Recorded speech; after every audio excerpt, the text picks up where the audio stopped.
this whole fight was not for nothing.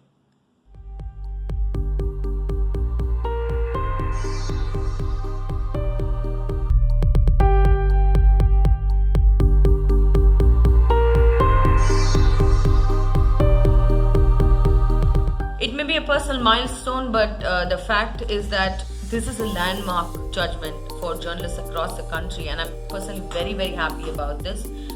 Let me give you three main points that the judgment talks about. One is that freedom of speech and expression for journalists.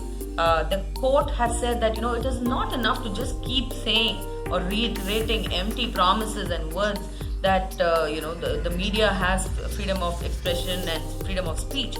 It is the duty of the court to be proactive and ensure that the freedom of speech that is enshrined in the Constitution is applicable and made practical for media and the journalists. And the second main point is about the institution of criminal defamation itself, which the Madras High Court has trashed, a tool that can be abused to harass media houses and journalists by powerful politicians, industrial houses, as well as many other such people with clout and power. The third point: if the article has a very small inaccuracy or in the report, in the offending report, or a small error, that does not constitute a case for criminal defamation. And they have cited a judgment made in the New York Times case where it has been very clearly said that if the intent of that small inaccuracy or error is not malicious in nature, is not malified in nature, then it cannot construe criminal defamation. So in free debate, there is a small margin for error. So the threats had come in at various intervals in various forms. So one of them was online harassment, where trolls of the minor decided to call me names, abuse me online. They also put my number out online, as a result of which I received rape threats.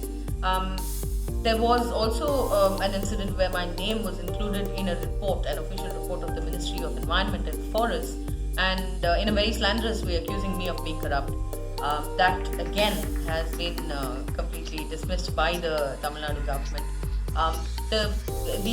Probably the most scary of the lot of harassment over the last 6 years has been this claim by the miners that he has hired 5 private detective agencies to tail me and follow me and take photographs and videos of me meeting various people wherever I go. Now, as a journalist, professionally, this affects me, because if this were to happen, then and it was a fallout that nobody really met me after that. People who were very, very good sources, who were important sources, who would not meet me in their office, they would meet me outside in cafeterias or some other place. But once this happened, when some CCTV footage of me meeting a source was released on a blog, my sources just stopped meeting me. So professionally, yes, it did affect me a lot.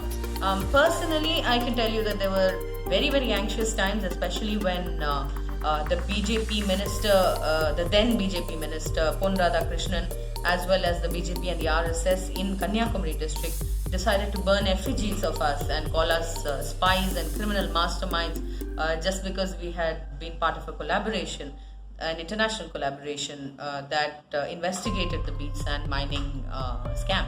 So this was there was legal detention of 2 of my colleagues as well, and all of this serves to have some sort of a chilling effect or deterrent for me as well as my colleagues to pursue the story. But it has been a tough kind of journey. It's been 6 years now, and we are at probably a brief interlude of peace at the moment, as far as my family and I are concerned. But the minute I write one more story, it's probably going to begin. We have faced a lot of social isolation as a result of the kind of strategy that has been used by these miners, which is basically to spread canards about us amongst the journalistic fraternity and it just so happened that most people decided to believe it. So people who were our friends, they went ahead and believed it, and there was not much support forthcoming from the Tamil Nadu journalist community. And I have to be brutally honest about this.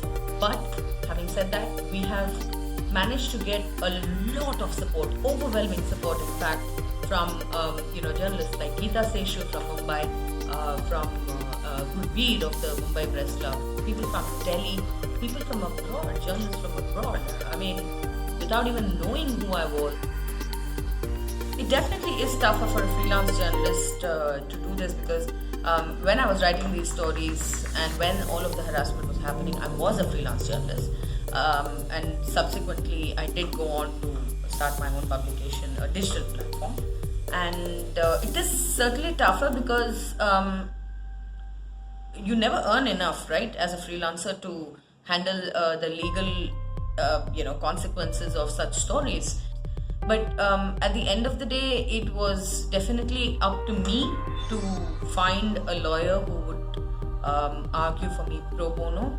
And the very lovely Gautam S. Raman was the person who stepped up to this without asking